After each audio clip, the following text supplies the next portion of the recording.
Boomerang. তো এই ছবিটা ট্রেলার বেরিয়েছে, সেটা আমার কেমন লাগলো, ভালো নাকি খারাপ, তো সেই বিষয়ে কথা। অনেকের আবার পছন্দ হয়নি, বা অনেকের আবার বিশাল ভালো লেগেছে।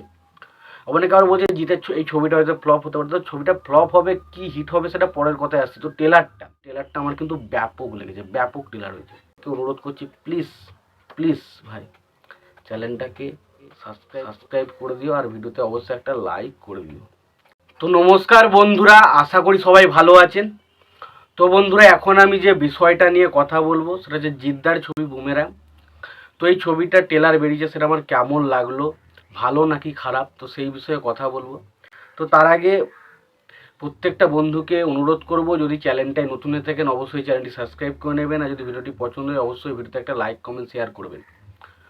তো আমি ট্রেলারটা রিভিউ করার আগে একটা কথা বলি, যে ট্রেলারটা আপনারা সবাই কেমন কি রিয়াকশন দিয়েছেন সেটা মোটামুটি জেনে গেছেন। তার কারণ ট্রেলারটা 11টার সময় বেরিয়েছিল। মোটামুটি সবাইকার যারা যারা রিভিউ করে তারা প্রত্যেকে কিন্তু তাদের কেমন কি লেগেছে সেটা রিয়াকশন দিয়েছে। তো মোটামুটি সবাই দেখে ফেলেছেন কেমন কি লেগেছে, এবং তার পাশাপাশি সবাই ট্রেলারটা দেখেও ফেলেছেন। তো আপনারা মোটামুটি জানতে পেরে গেছেন আপনাদের ট্রেলারটা কেমন লেগেছে।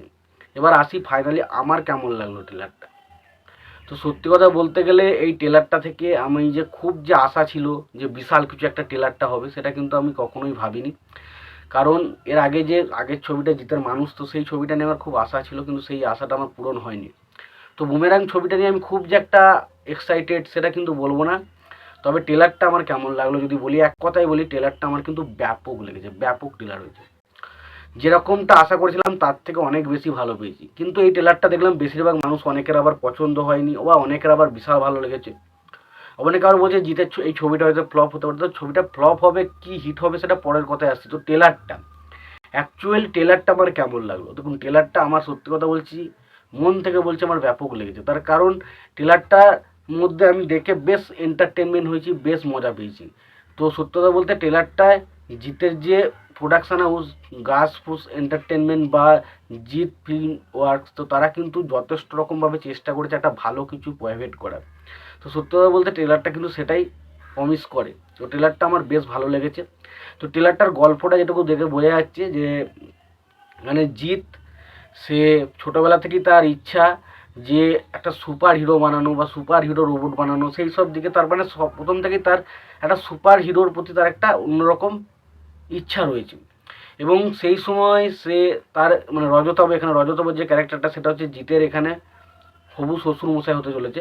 তো তার মেয়েকেই জিৎ বিশালী এখানে ভালোবাসে আর কি। সেই এবার দেখা যাচ্ছে কি না, জিৎ তার মতন দেখতে একটা রোবট বানায়, এবং জিতের এখানে বন্ধু চরিত্রটা প্লে করছে সৌরভ, এবং তারা দুজনেই একমাত্র জানে যে সেই রোবটটা অর্থাৎ রুক্মিণী প্রথমে যে রোবটটা বানায় সেটা পুরো জিতের যে যাকে ভালোবাসে তার মতো হুবাহু দেখতে। এবং পরবর্তী সময় যখন জিতের বাড়িতে তাকে রোবটটাকে নিয়ে যায়, এবং তখন সেটা কিন্তু কেউ জানতে পারে না যে এটা আসলে রোবট, কিন্তু তারা সেটাকে তাদের বাড়ির বউ ভেবে বিভিন্ন রকম কথাবার্তা বলে, এবং সেখানে যে বিভিন্ন রকম কমেডি আনার চেষ্টা করে। এটা কিন্তু পরিষ্কার বোঝা যাচ্ছে যে এই রোবটটা যখন তাদের বাড়িতে আসবে, তাদের রোবটের সাথে যে বিভিন্ন রকম কথাবার্তা হবে বা বিভিন্ন রকম যে ভুল ত্রুটিগুলো হবে বা যেগুলো বোঝা, সেইটা নিয়ে কিন্তু একটা কমেডির মতো করার চেষ্টা করা হয়েছে।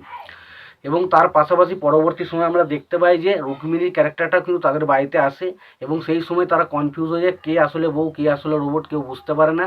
এবং তার পাশাপাশি তারা এটাও কনফিউজ হয়ে যায় দুটো মেয়ে একসঙ্গে কীরকম একই সঙ্গে সম্ভব। তো সেই জিনিসগুলো নিয়ে বেশ কিছু কমেডি কিন্তু রাখা হয়েছে। তো স্পেশালি আমার কিন্তু ছবির কনসেপ্টটা বেশ পছন্দ হয়েছে, বেশ ভালো লেগেছে কনসেপ্টটা। মনে হচ্ছে না বেশ একটা অন্যরকম কনসেপ্ট রয়েছে, তার মধ্যে কিছু সাইফাই ব্যাপার রয়েছে, এবং তার পাশাপাশি সুপার হিরো ব্যাপার রয়েছে। স্পেশালি ছবির যে মেন প্লট হয়েছে সেটা হচ্ছে কমেডি। এবার কমেডিগুলো কিন্তু বেশ ভালো হয়েছে। তো কমেডির যে কাস্টিংটা রাখা হয়েছে না সেটা বেশ ভালো।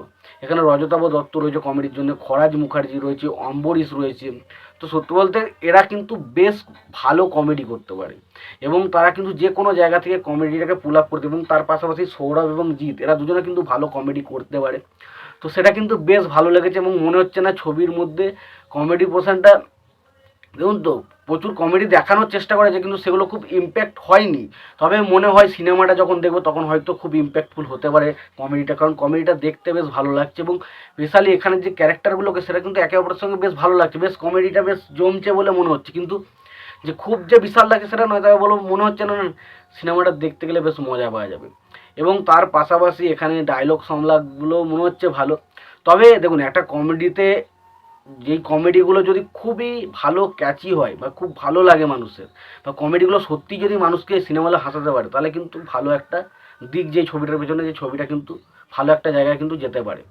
এবার আসিস এই ছবির, যে দেখুন এই ছবিটা যেহেতু একটা বললাম একটা রোবোটিক ব্যাপার রয়েছে, ল্যাব রয়েছে, তো সেই জিনিসগুলো যেগুলো দেখে, যেখানে আর কি প্রথমে আমরা যদি ভালো করে দেখেন যে জিৎ যে সুপার বাইকটা দেখাচ্ছে, সেই সুপার বাইকটার প্রথম থেকে একটা সুপার বাইক নিয়ে একটা আলোচনা হচ্ছিল, এবং লাস্ট মুহূর্তে যখন জিতের যে এন্ট্রিটা হয় সুপার বাইক নিয়ে, তো সেখানে যেটা মনে হলো যে জিৎ কিন্তু এটা অরিজিনাল যে আমরা জিতকে দেখছি সেটা নয়, এটা একটা রোবোটিক জিৎ হতে পারে, সেটা মনে হলো। কিন্তু দেখা যাক আলটিমেট সেটা হয়, আমি ভুলও হতে পারি। তবে সত্যি কথা বলতে এই যে সুপার বাইকের জায়গাটা, সেটা কিন্তু বেশভাবে জিতকে মানিয়েছে, এবং সিনগুলোতে দেখতে বেশ ভালো লাগছে, এবং মনে হচ্ছে না জিতের যে প্রোডাকশান সেটা কিন্তু সেটার পেছনে কিন্তু ভালো রকম পয়সা ঢেলেছে। দ্বিতীয় যদি ভালো করে দেখেন, যেখানে জিতের যে সায়েন্স যে ল্যাবটা তৈরি করা হয়েছে, সেই ল্যাবটাকে দেখতে বেশ ভালো লাগছে, দেখে মনে হচ্ছে না ফেক জিনিস, দেখে বেশ মনে হচ্ছে বেশ ভালো একটা লেগেছে। এবং তার পাশাপাশি জিৎ এবং সৌরভের যে কেমিস্ট্রিটা, সেটা দেখে মনে হলো বেশ জমছে, তো সেটা আমার খুব ভালো লেগেছে। এবার আসি, দেখুন বাকি যে সমস্ত কাস্টিংগুলো, সাপোর্টিং কাস্টিং, এদেরও মনে হলো মানে ছবিতে কেমন কি থাকবে সেটা বলতে পারছি না, তবে মনে হলো না এদেরও কিন্তু বেশ ইন্টারেস্টিং লাগছে ক্যারেক্টারগুলো। তো এইগুলো ছিল বেশ ভালো দিক। এবং তাছাড়া এই ছবির যে খারাপ দিক আমার যেটা লেগেছে সবসময় হচ্ছে রুক্মিণীকে আমার কিন্তু খুব একটা আহামরি লাগেনি। হয়তো অনেকের বলবে যে রোবোটিক অ্যাপ্রোচের সাথে পাশে সেই যখন ডায়লগগুলো দিচ্ছে না, সেইগুলো খুব যে একটা রোবোটিক ভাইব দিচ্ছে সেটাও কিন্তু নয়, আবার খুব যে একটা ভালো ভাইব দিচ্ছে সেটাও কিন্তু নয়। সত্যি কথা বলতে গেলে রুক্মিণীকে আমার যে ডিসেন্ট লেগেছে, খুব যে আহামরি কিছু লেগেছে সেটা নয়। এবং সত্যি কথা বলতে এই ছবির যারা গান ছিল দেখবেন অদ্বিতীয়া, সেই গানটা যে পোষণে আমরা বুঝতে পারি যে ছবির মধ্যে কিন্তু বেশ কিছু ইমোশনাল সিন কিন্তু থাকতে চলেছে, কিন্তু সেটা কিন্তু ছবির মধ্যে পুরোপুরি মিসিং। আমরা সেটা ছবিটার মধ্যে আমরা সেই সব জিনিস কিন্তু দেখতে পাই না। কিন্তু একটা ছবিতে শুধুমাত্র কমেডি এবং কয়েকটা মানে পাঁচ লাইন বা করে দিলে কিন্তু ছবি চলবে না। সেই ছবির মধ্যে সব থেকে বেস্ট জায়গাটা হচ্ছে ইমোশনাল দিক, এবং ইমোশনাল দিকটা কতটা ফুটে উঠছে সেটা কিন্তু টেলার মধ্যে একমাত্র নেই বললেই চলে। সত্যি কথা টেলারের মধ্যে আমি খুব একটা দেখতে পাইনি। তো সত্যি বলতে দেখা যাক ছবির মধ্যে ইমোশনাল ভরপুর থাকতে চলেছে আশা করছি। এবং ছবিটা যদি কমেডিটা ভালো হয় এবং তার সঙ্গে যদি ইমোশনাল দিকগুলো যদি মানুষকে কানেক্ট করতে পারে, তাহলে ছবিটা কিন্তু চলে যেতেও পারে। কিন্তু অনেকে আবার বলছে ছবিটা ফ্লপ হতে পারে, এবং এটা দেখুন এই ধরনের ছবি এখন এই মানুষ সহজে, আমাদের এখানে যে অডিয়েন্স তারা কিন্তু কানেক্ট করছে। অন্য জায়গার অডিয়েন্স কি, তারা মাছ ধরা ছবি বলতে অ্যাকশন এই ধরনের ছবি পছন্দ করে, বাট এই ধরনের ছবি কিন্তু আমাদের এখানে আমাদের যে বাংলার অডিয়েন্স তারা কিন্তু পছন্দ করে। তো আলটিমেট দেখার বিষয় যে জিতকে কিন্তু তারা এই ধরনের ছবিতে খুব একটা মানে কী বলবো, এই জিতকে তারা পছন্দ করে কিনা সেটা দেখার মতো বিষয় হবে। তবে একটা কথা, তো ছবিটা যদি মানুষ করে তাহলে কিন্তু ছবিটা বক্স অফিসে চলে যেতেও পারে। তো তোমাদের কি মতামত, কেমন কি হতে পারে, এবং ছবিটা কি বক্স অফিসে জিতে, এই ছবিটা কি বক্স অফিসে সফল হবে, সেটা তোমরা অবশ্যই কমেন্ট বক্সে কমেন্ট করে জানাও।